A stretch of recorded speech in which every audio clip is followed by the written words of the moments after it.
Welcome to Mindful School Marketing, your go-to podcast for personal and professional growth. We're school marketers, business owners, and moms passionate about connecting other school professionals with tools and strategies for success. We love solving problems, exploring new ideas, and thinking outside the box.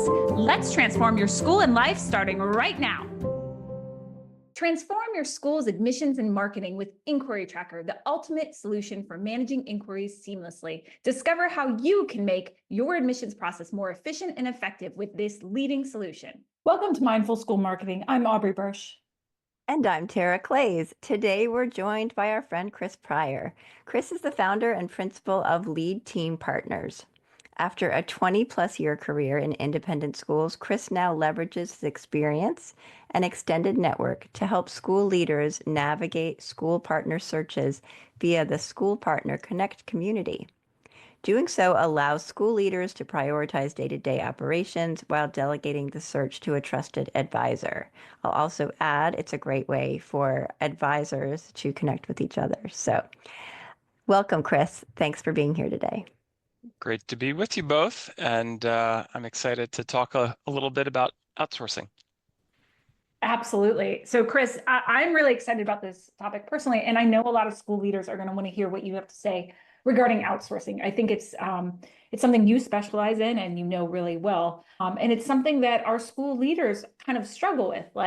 I'm curious, as you're thinking back to, working with schools and your time in schools, what are some signals that a school's internal team might be stretched too thin? And how can leaders decide whether outsourcing is a smart next step or just a temporary fix? I think that outsourcing has become quite popular post-COVID. I think you see offerings like Upwork and Fiverr and others. And so, I brought the School Partner Connect community to the independent school landscape to help school leaders save time and find helpful connections that can achieve their goals. So, I think when school leaders are often thinking about outsourcing, it relates to a few different gaps. Maybe it's a gap in time, a gap in expertise or experience. And, those kind of avail themselves, maybe if you're in a small shop or somebody has an abrupt departure or a maternity leave, or, there might be a new leadership change. And so there might be a new emphasis on something. And I think school leaders need to think about their mission and their strategic plan and what their goals are. And if there's not anybody that can do that work on the team, or if they have other competing priorities and they need to have some expertise, help them move things forward, I think outsourcing can be a really helpful thing to consider.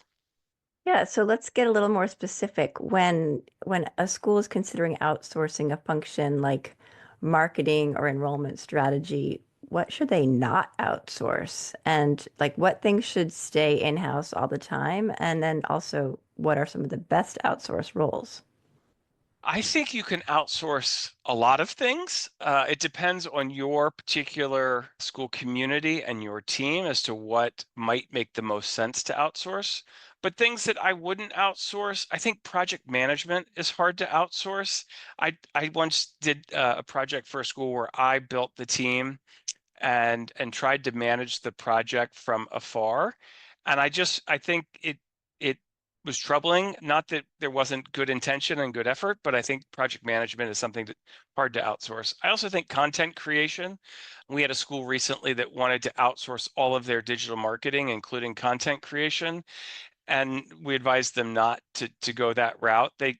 Some of the digital marketing aspects could be handled by a partner, but they need somebody on campus that knows, the teachers and the students and can really bring the joy of that institution and the learning forward. So I think those are some of the things that maybe you want to keep in-house, and also kind of routine day-to-day things, but much of it can be outsourced. So you can think about photography or videography or websites or writing projects or some strategy. We have partners that will outsource financial aid, that do market research. So I think there's a number of ways in which schools are leveraging external school partners, and that's part of what the School Partner Connect community is to have a group of experts. When you have a need, we can easily connect you.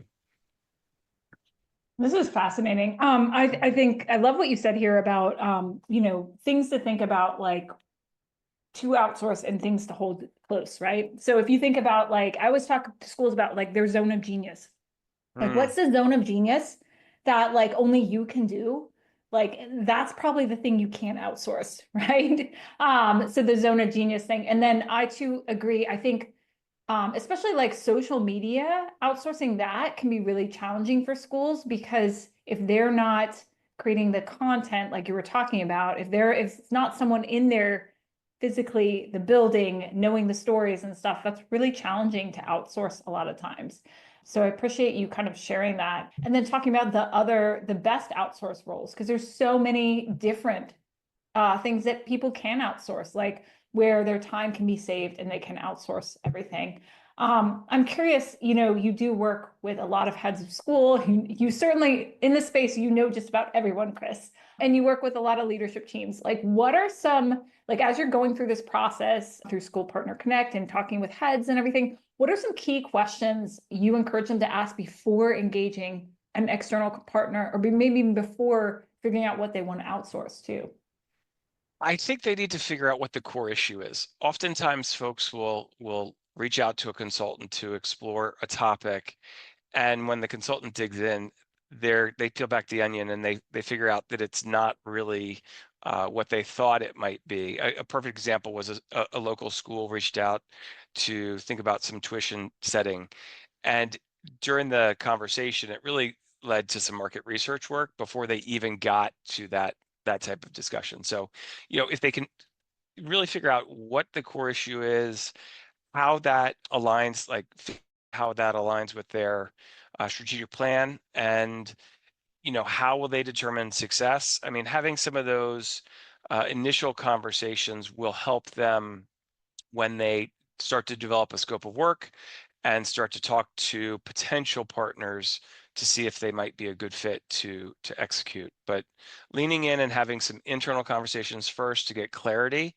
and then before they reach out. Oftentimes people they panic, there's a need, and they start dialing consultants asking questions.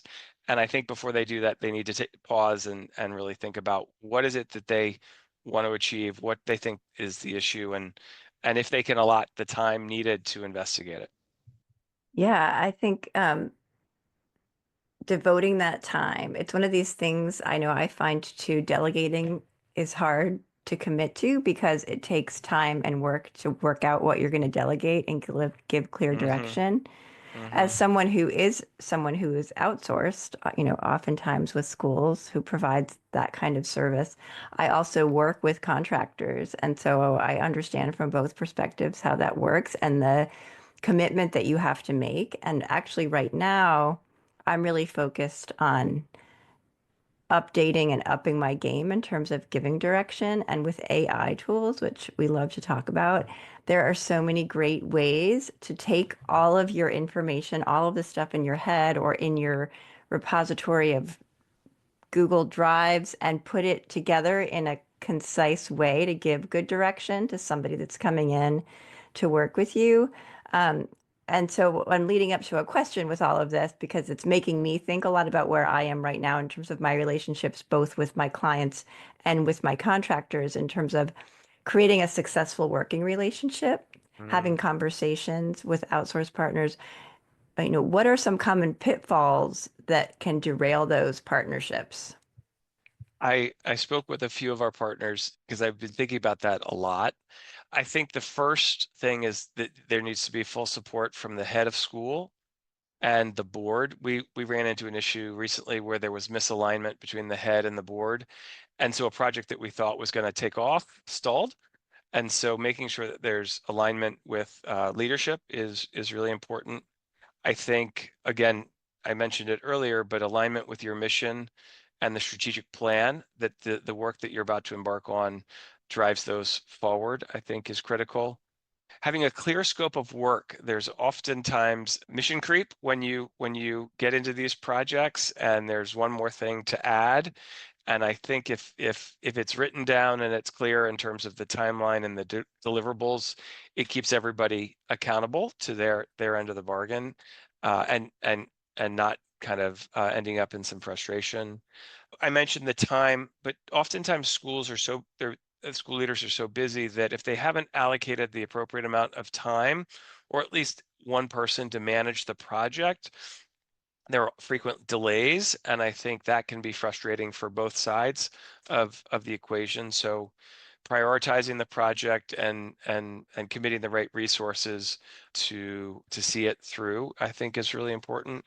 And then also there's going to be some bumps. You're going to uncover some things that might not be exactly what you wanted to find or hear. And so having open, honest, direct communication is super important. And I like to think about time boxing that. So maybe it's a weekly meeting, or at least some kind of frequency. So you make sure that everybody's kind of moving the ball forward on their own schedule, so that you kind of hit the deadlines that you've prearranged. I think those are all things that can be easily accomplished, but they need to be kind of prioritized at the front of the engagement, and not figured out as you get into the middle of it and it gets a little sticky. Those are really good ones. I especially appreciate having all the stakeholders or decision makers at the table, like, so that you're aligned, right? You're aligned in what the project is, and everyone's on the same page. So Would you great. add anything? Would you add anything? Oh, let me think. Tara, would you add anything? Because you've freshly gone through this process recently. I mean, I think what I was saying is communicating and having, I think it's really good to use this as an opportunity to clean up your own closet, right? To just take the opportunity to really define what your needs are, what your mission is, what your strategic plan is. If you don't have those things that help any kind of contractor come on board, it makes it harder for the contractor to do a good job, because they need to get up to speed quickly to learn who you are and what makes you different. So if you don't have that elevator pitch even ready, then it's hard to bring somebody on board, because contractors, they need to get up to speed fast, and they don't have, the same type of daily immersion that you have with someone who's coming on staff. So whatever you can do to make that education process smoother, I think is really important. Yeah, and I think having the clear point person is super important. Like, and having that point person available and understanding the timeline associated with it. So you Yeah. can get, because you're kind of trying to work with them to meet their goals and get to the timeline that they need.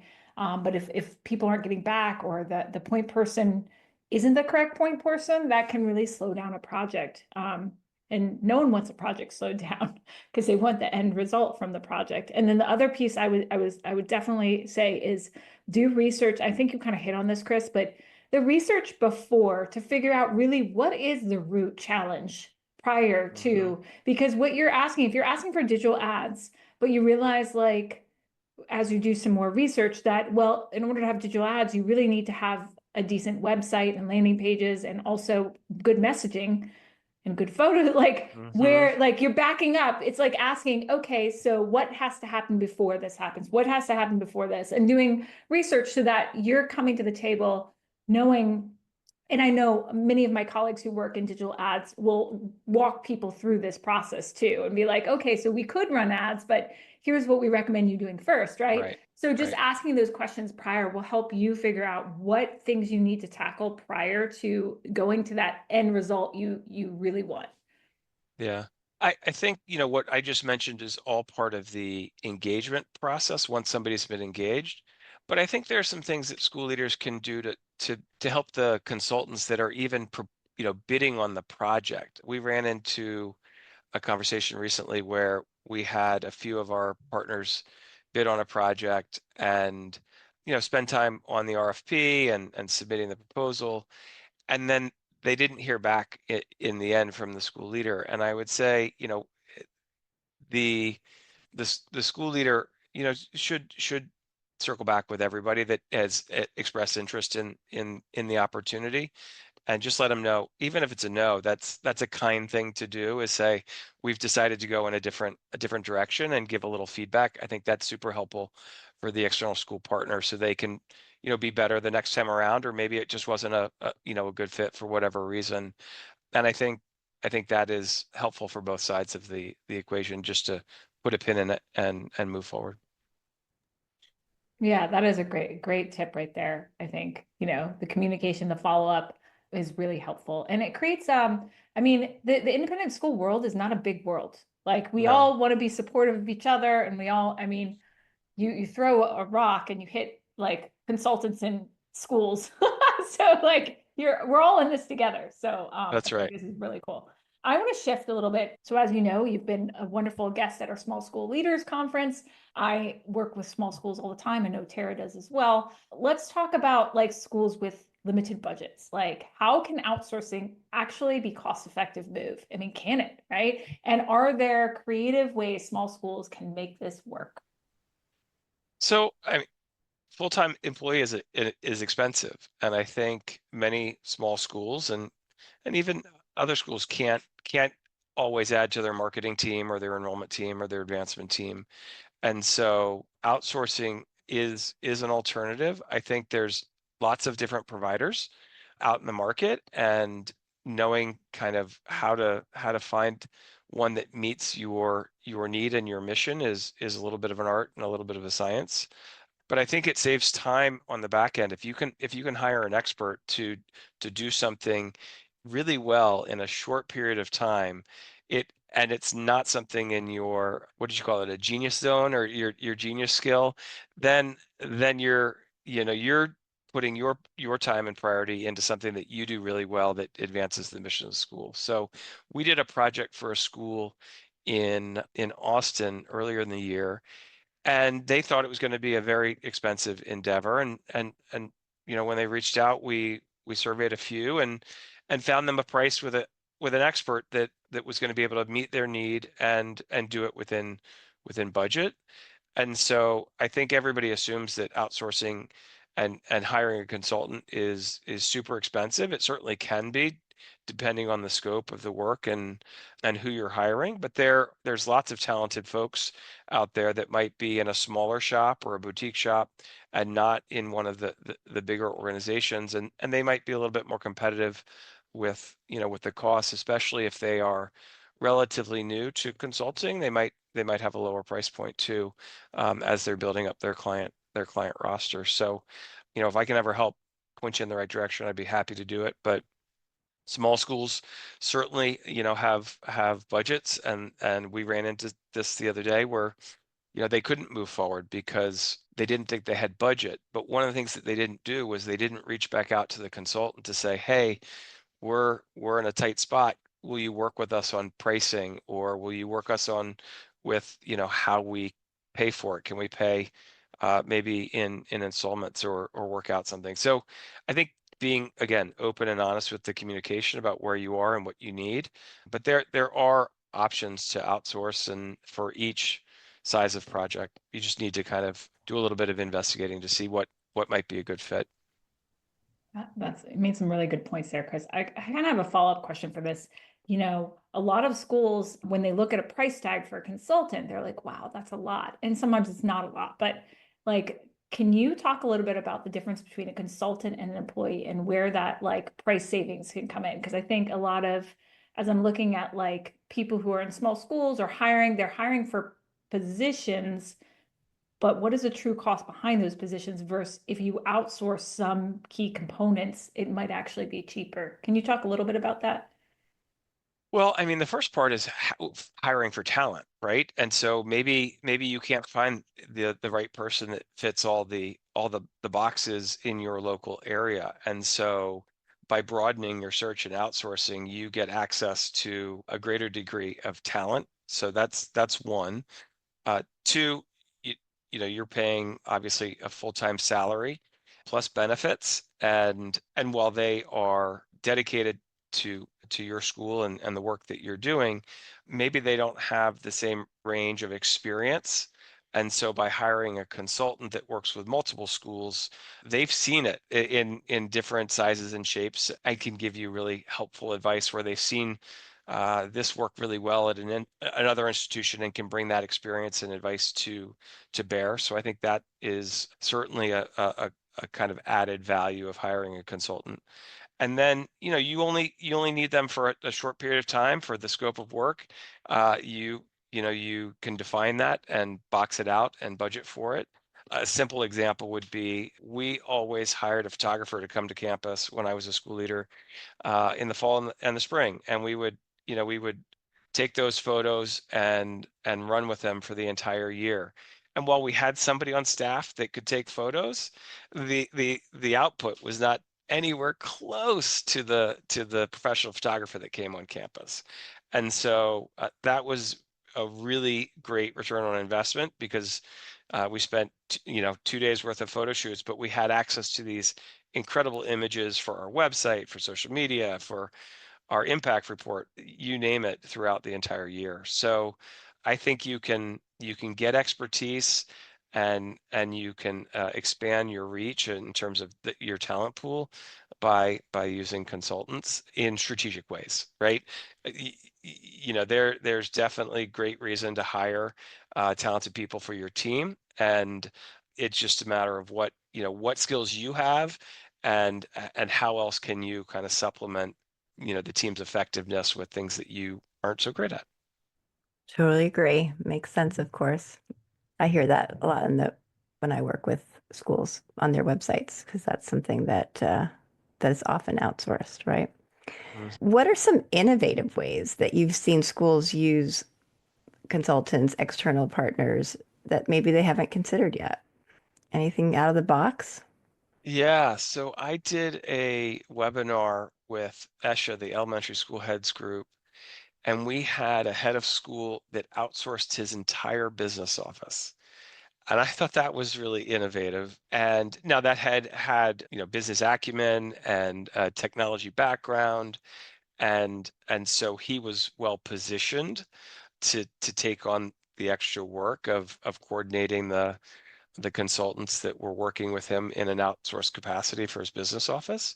And he certainly fielded more calls and conversations with his faculty and staff around HR related things and contracting issues that normally the CFO would handle, or the HR team. But at his small school, he found it to be a really strategic thing to do. He had to work with his board and his team around what that might look like and feel like. And there was some risk involved, of course, but they've been at it for a couple of years, and it's really worked for them. Now, if he leaves and a new head comes in, they might revert back because of the particular skill sets of that head of school or kind of their vision. But that was new to me. And although you see a bunch of fractional folks now, you see fractional marketers or fractional advancement folks. So there is a market now for fractional, but I haven't seen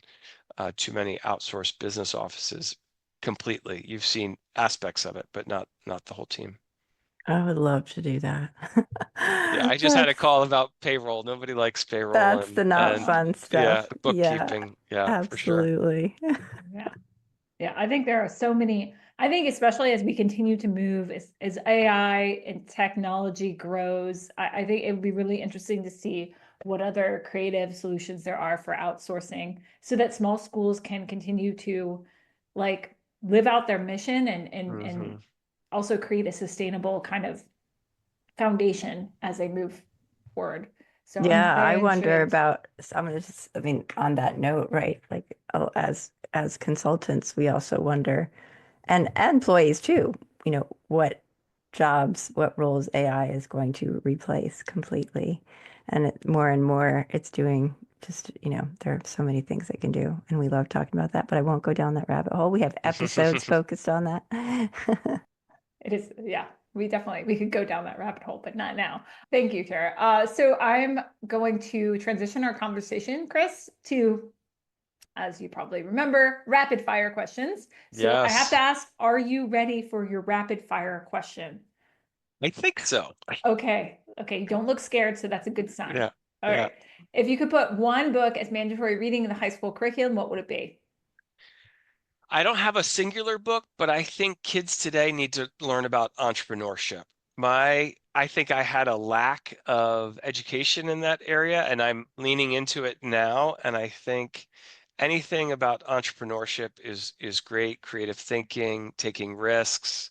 I think those skills are certainly in need and will be.